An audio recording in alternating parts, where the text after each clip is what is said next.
welcome to Ikate's Crossing as we continue our exploration of the Celestine prophecy with the Experiential guide. Make sure I spell that correctly. Here we are, the Experiential guide there. Okay, so we're continuing with the 8th insight, the interpersonal ethic. We can increase the frequency of guiding coincidences by uplifting every person that comes into our lives. Care must be taken not to lose our inner connection in romantic relationships. Uplifting others is especially effective in groups where each member can feel the energy of all the others. With children, it is extremely important to their early security and growth. By seeing the beauty in every face, we lift others into their wiser self and increase the chances of hearing a synchronistic message. Okay, so let us keep exploring the 8th insight. Okay, let's have a look. Here our main character finds Marjorie, and together they make an amazing escape into the house of a woman named Carla, who seemed to be expecting them. Carla explains the 8th insight while driving our two adventurers to a safe haven. The 7th insight showed how to get into the flow by listening to inner and outer messages. The 8th is about how to hasten that flow by taking a new approach to others, children, lovers, friends, and strangers. In this chapter of the novel, our character learns how to find the answers to his current life questions from the people who cross his path. He also becomes aware of the mysterious power that Marjorie seems to hold over his life and how it can stop his evolution. The 8th insight. At this stage of the journey, the manuscript predicts that the evolutionary pace will increase as people begin to use energy in a new way when relating to others. Since our coincidences usually come to us through others, the 8th insight outlines how to enhance these encounters so that information is more readily given to one another. As we learn how to have more conscious relationships in our personal evolution and that of the next generation, our children will accelerate because we will all be more fully functioning whole people. This insight talks about many kinds of relationships, including romantic ones, parent to child, and group dynamics. Some of the highlights of this insight are: we can assist each other in giving and receiving messages by projecting energy. When we uplift one another, we avoid the competition of energy talked about in the 4th insight. Everyone we encounter has a message for us. As we spiritually evolve, we will form conscious groups where we can mutually raise ourselves to a higher vibration or consciousness and access greater wisdom and healing. Romantic love retards our evolution when it is used as a substitute for our connection to the universal energy. The roots of romantic addiction lie in not having a fully integrated relationship with our opposite sex parent. Platonic friend relationships with the opposite sex can help us integrate this energy and become whole. Becoming a full circle with fully integrated, assertive, and receptive energy allows us to receive universal energy, and this helps us avoid trying to control our partners. It's important to take all the time we need to stabilize our channel with the universe. To evolve, we will have to recognize and reform our codependent ways of relating with others. Spiritual evolution will demand that we parent our children so that they become fully integrated with an experience of constant love and attention to aid the developing connection to universal energy. How can we assist each other in our evolution? The process of helping each other develop our destinies is outlined in the 8th insight as seeing beyond the ordinary self of those we meet. Instead of seeing only the surface personality, the insight tells us to focus on the unique beauty of each person we encounter, seeing the deeper glory of his or her being. In doing this, we are projecting energy. With this increase of energy coming toward him, the person will be able to experience being his higher self. From this higher vibration, he'll have more clarity about himself and will be able to tell his truth more easily. Thus, messages will be exchanged that help the flow of evolution for both people. In the novel, our character is told when the energy goes into others, it helps them see their truth. Then they can give this truth to you. Feeling this beam of energy opens them up and enhances the possibility that they will know what to say to you. However, this mutual exchange of energy is only possible when there are no hidden agendas or attachments to specific outcomes. This process has to be learned from your own experience. There are no rules as to how encounters will happen or how they will bear fruit. As you get into the habit of appreciating those you meet or know, you will begin to notice changes in your relationships and your life. Everyone we encounter has a message for us. The manuscript states that there are no chance encounters. Everyone comes into our life for a reason and has a message for us. It's vitally important to remember to stay alert for the people with whom we need to connect. We have already learned how important it is to keep our energy high and our life questions in the forefront of our intention. In that state, we will attract these coincidences that we need to involve. The manuscript tells us to watch for spontaneous eye contact with others or a feeling of familiarity. A person might remind us of someone we know, and this intuition is a prompt to explore the meaning of the connection. What can this person tell us in regard to our current question or questions? If we do have a conversation with someone who crosses our path and do not see a message pertinent to our current question, it doesn't mean that there was none. It only means that we were not able to bring it forth at that time. If we have repeated encounters with someone, we need to discover the reason behind the coincidence. As we become more conscious of the opportunities, its seemingly chance encounters, we'll also have to practice sidestepping control dramas to avoid power struggles that stop the messages from being exchanged. Having learnt how to identify, whatever it is, the drama and stay centered in the present, we will not assume the matching drama. By looking beyond the drama and sending the person as much energy as possible, we strengthen the possibility of receiving meaningful messages. Forming conscious groups. As we spiritually evolve, we will begin to form conscious groups with like-minded people. Some of you have already doing that by forming your own study groups. Amazing things happen in groups when everyone has the intention to uplift each other. Working together raises us to a mutually high vibration. There is even greater wisdom and healing available because we become larger than the sum of the individuals, becoming a higher person. The key to interacting in a group is to not become self-conscious. This process demands on everyone having clear, non-controlled drama energy. In any group, keep your intention in the present moment, and when you feel the urge to speak, do so. Otherwise, focus on sending energy to those who are moved to speak.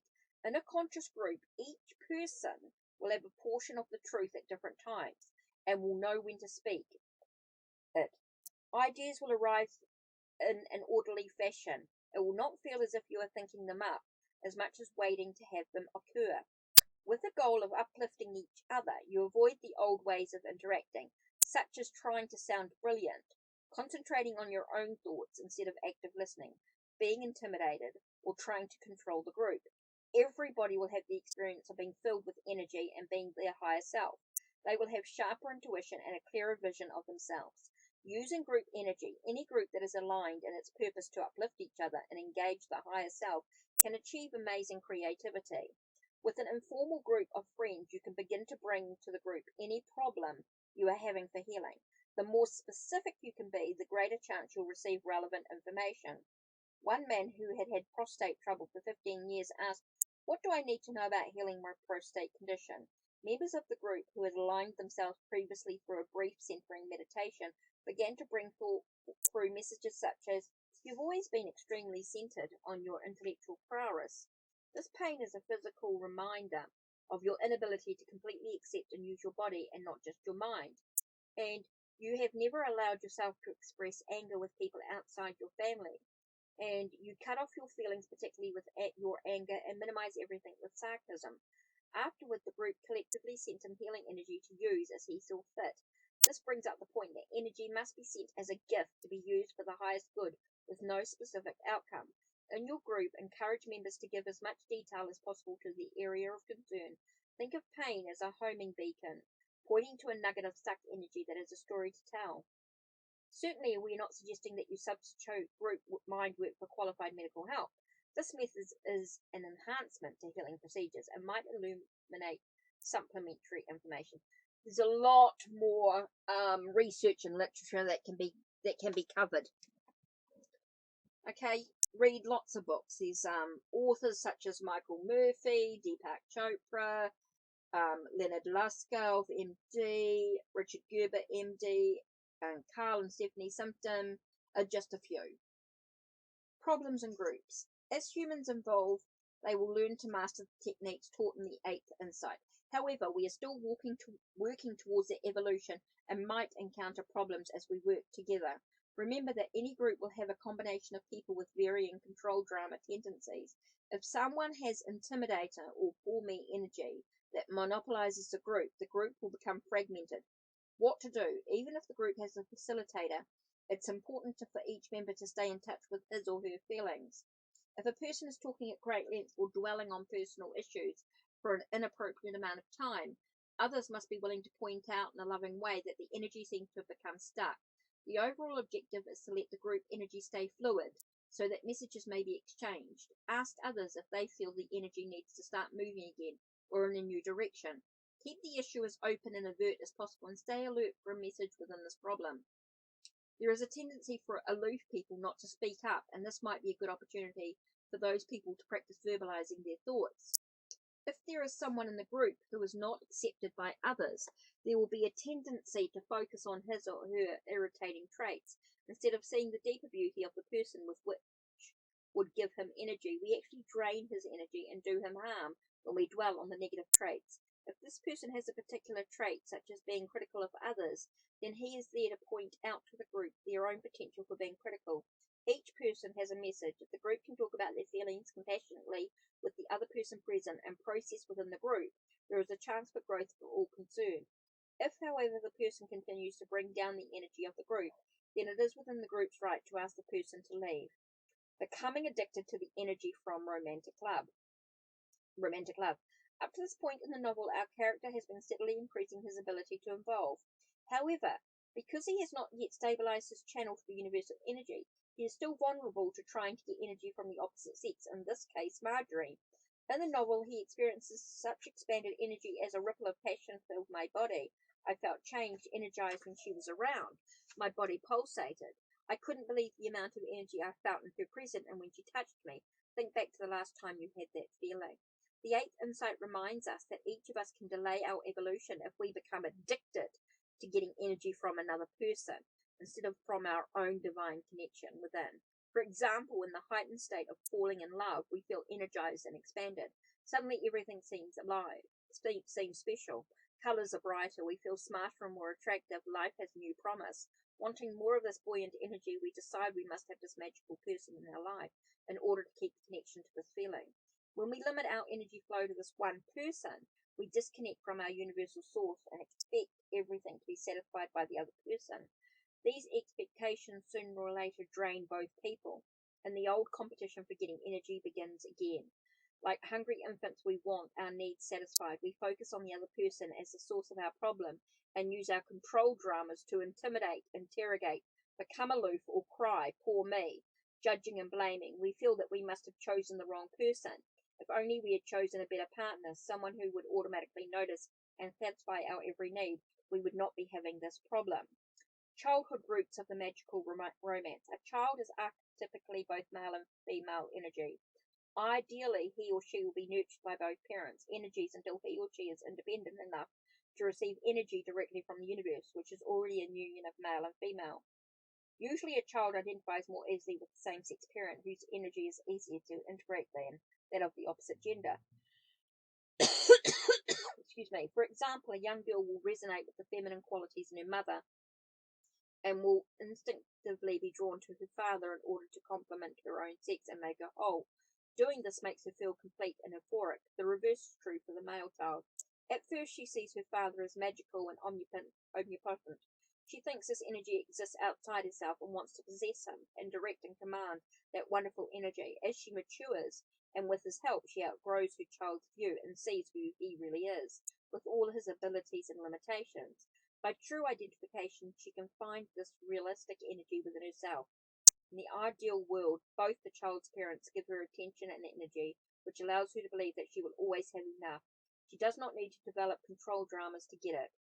The experience of enough energy creates the belief that she is self-sufficient and in charge of herself. This belief allows an easy transition from receiving energy from adults to receiving energy directly from the universal source. Often, however, families are not always able to provide enough attention for each child.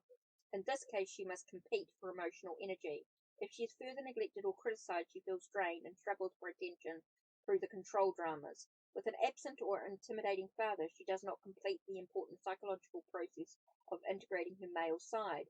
Mistakenly, she assumes that the only way to get male energy is to sexually possess it. Therefore, this missing piece becomes the magnet for the addictive relationship. She is like one half of a circle stuck at the stage of looking for the other half in the outer world. This is how the addictive or codependent relationship is born.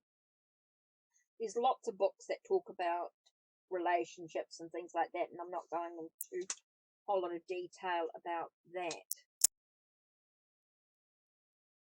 So then we have the link to survival. The wounds we receive, the negative experience, are deeply etched into our subconscious because the composite pattern of traits we've constructed in childhood when we depended so heavily on our parents and deepest part of our brain connects all positive and negative traits to our survival.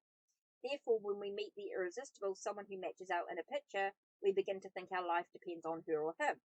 Filling the void. Not only are we attracted to the other person because of the fit to our original caretakers, but the psyche is attempting to fill the void left by the opposite sex parent. The drive to recover the missing but necessary part of ourself fuels the addiction. Not only do we seek the complementary sexual half from childhood, but we tend to attract our missing complementary traits. For example, a person who is cautious and somewhat methodical might be dazzled by another who is decisive, competitive risk taker. Suddenly he can envision himself with more options and support in making changes. Instead of developing these traits in himself, he links himself to another who exhibits them.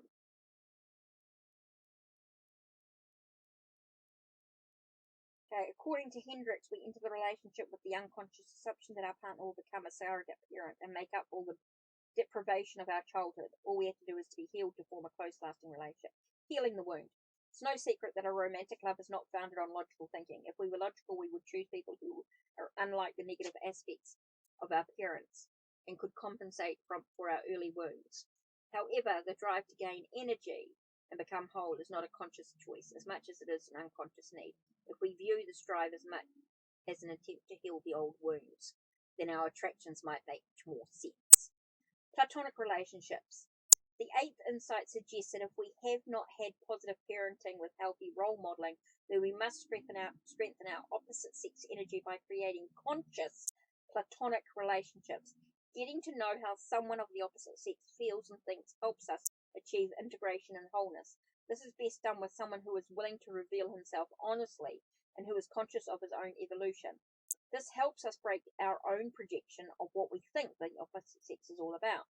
Developing platonic relationships is often easier for single people and more difficult for those in committed relationships. It is very important that any pursuit of platonic friendships be fully discussed with your spouse or partner if you have one. Sometimes working with your partner to improve your relationship must take priority. If problems in communication arise, both members of the partnership might benefit by working with a professional counselor.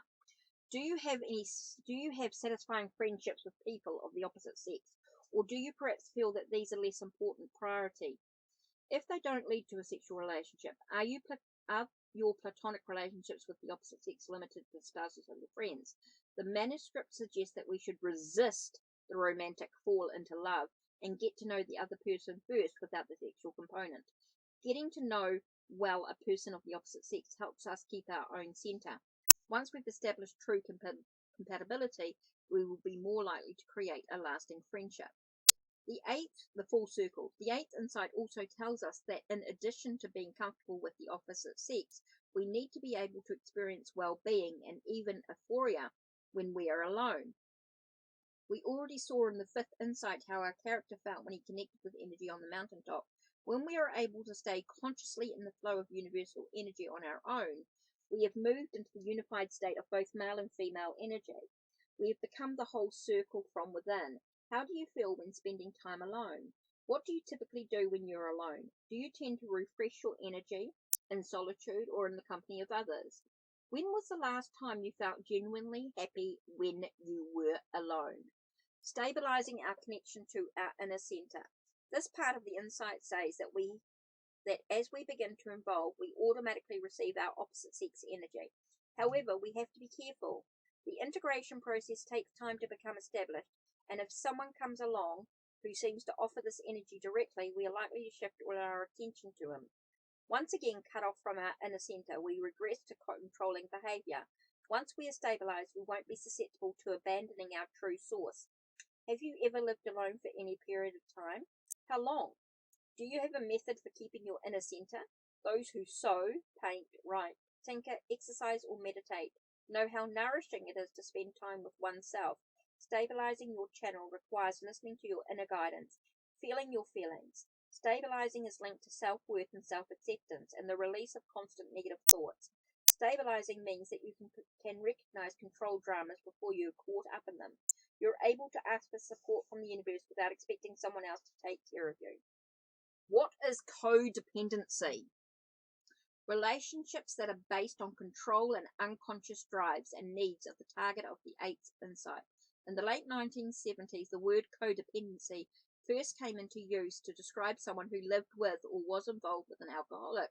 The codependent was the person who tried to manage and control an inherently out of control situation. Since that early definition was made, the term codependency is often applied to a greater range of relationships than just the chemically addictive one. Now we can say that our entire society verges on being codependent. Certainly much that has been written about how this attitude shapes our institutions and corporations. Many people ask, how do I know if I'm codependent? Maybe I'm just concerned about someone and want to help them. Codependent behavior. The main indicator of a codependency is focusing more attention on the actions and feelings of another person or persons than you do on yourself, and feeling that you have to control everything that happens. When your thoughts are dominated by what other people are doing, you are not, by definition, centered in your own inner process. If your energy level fluctuates based on what others do or say, you might be codependent.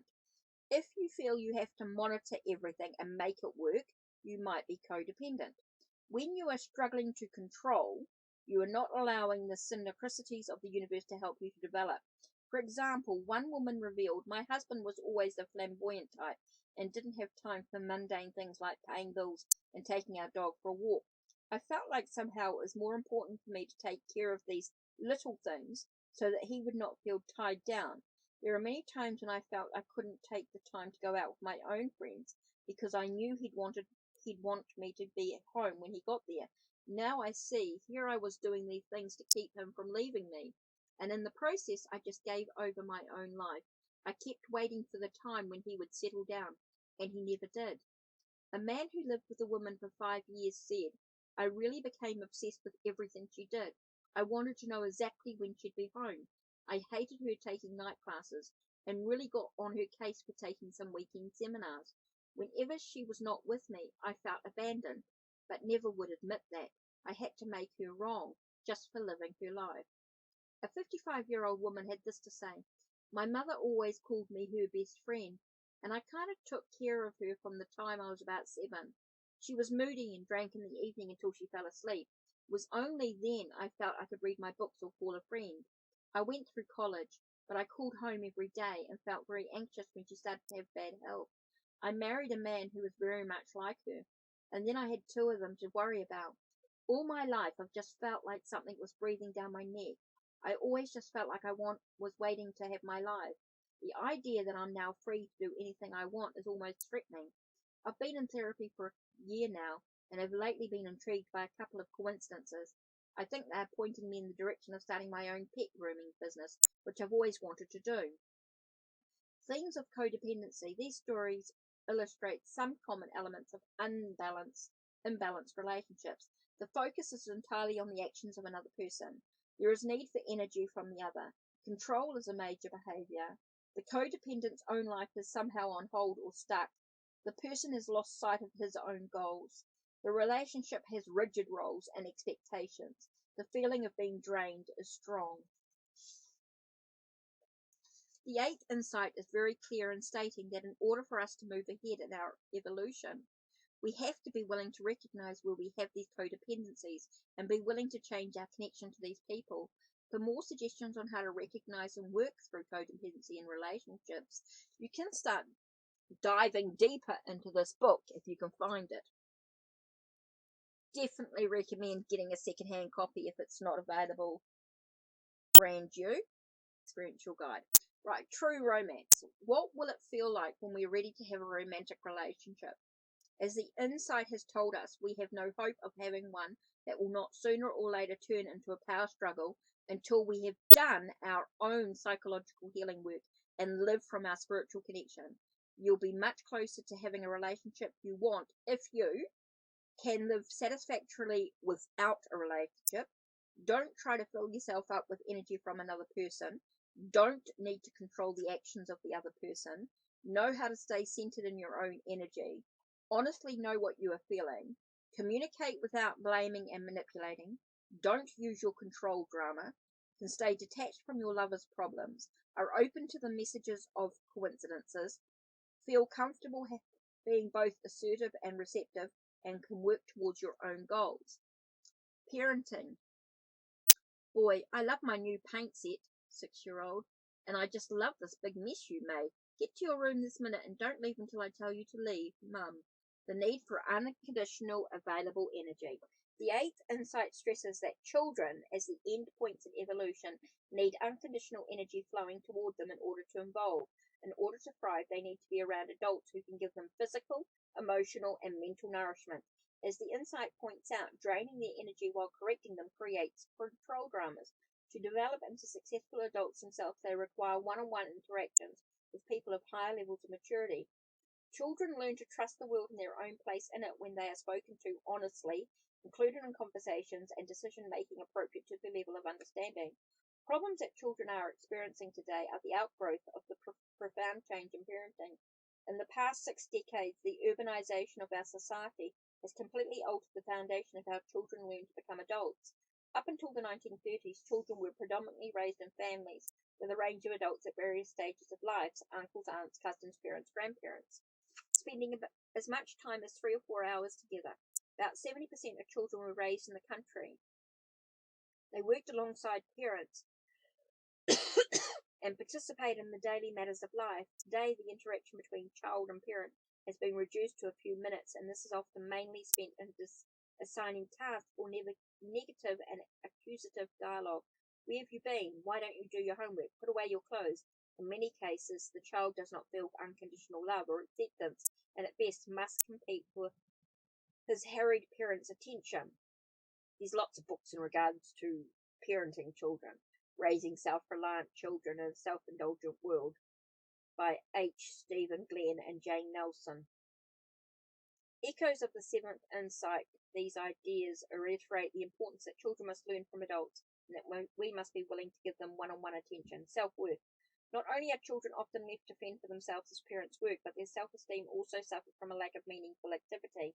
In previous times, boys and girls had jobs to do that were important contributions to the overall maintenance of the family: gardening, tending animals, cooking, washing, hanging clothes, caring for siblings. Cutting hay were activities that had consequences if they were not done. Doing them automatically built a sense of competence and taught the value of following through. Today's children may not be raised in a passive way with little or no opportunity to find their identity and recognise their talents before they're thrust out into a society that is increasingly more specialised and technical. Through television, films, and video games, they participate in life only as spectators or consumers of entertainment. Their ideas about problem solving and coping with life are learnt from larger-than-life heroes who plunged through experiences with arrogance, violence, and magic. In the past, with an extended family, children had more opportunities for learning about the opposite sex and integrating both sides of their nature. Without these options, children turn away from their inadequate adult connections toward their peers in whose midst they feel significant and energized. However, they cannot learn how to be an adult from those who know more than they. In many ways, it seems as if the causes of delinquency, violence, and intellectual deterioration are mysteriously beyond our control. But if we're willing to give the time and energy to the proper nurturing of children to support their evolution towards wholeness, the eighth insight predicts that we will greatly reduce the disease of our current society. What we must share with our children is our own spiritual process, teaching them our own understanding of the world. After that, we need to let them go on to their own path. At times, it may look as if they're going to extremes. However, if we've done our job of helping them believe in themselves and their capacity to live life according to their own values, then we need to trust them to find balance. The manuscript reminds us that we are bringing a whole new spiritual generation into the world, and that we need to heighten our awareness of the spiritual aspects of parenting. It's important to remember that each child brings in his or her own issues to work through in this lifetime. They are not born to be simply molded by parental influences. The manuscript teaches that our new way of parenting is about adding the dimensions that we didn't have when we were growing up. As we learn to work with energy and accept the flow of coincidence and messages, our children will be able to grasp these insights even more quickly because we will be the role model for them. One mother in her late 40s says, "I've been studying metaphysics since the 60s and always talked about different ideas with my children, particularly about positive thinking and synchronicity. It was a common thing for us to make a list of exactly the kind of house we would like whenever we had to move. My son is now in his 20s and called me the other day jubilant about a new apartment that he'd found. I enjoyed his enthusiasm and asked how he'd found it. He said, as if it were the most obvious thing in the world, 'Well, Mum, I just made my list and I got everything, even a cat door for the cats.' According to educators Glenn and Nelson, there are 7 significant factors that are essential for children to become successful, productive, and capable. These attributes are the skills and perception that a child has. Characteristics of thriving children. I am capable. I contribute in meaningful ways and I'm genuinely needed. I can influence what happens to me. My feelings are important. I trust myself to learn from my mistakes. I have self-control and self-discipline. I can make friends. I know how to speak out. Listen, cooperate, share, and negotiate for what I want. I can be counted on and I tell the truth. Things don't always go my way, but I can adapt when I need to. I try to solve my own problems, but I know that if I need help, I'll ask for it. With such self-perception, the child is tremendously advantaged because he knows that no matter what happens, he has the resources within himself to be a creative problem solver. These beliefs present some of the goals of involved parenting that are touched upon in the manuscript. By instilling the 7 beliefs above in our children, we give them the greatest gift possible. When they really believe they can make choices, learn what they need to know, and change their lives, they will naturally be able to connect with the flow of energy. As they see how energy responds to their intention, they will attract more coincidences for themselves and make decisions based on being in the flow.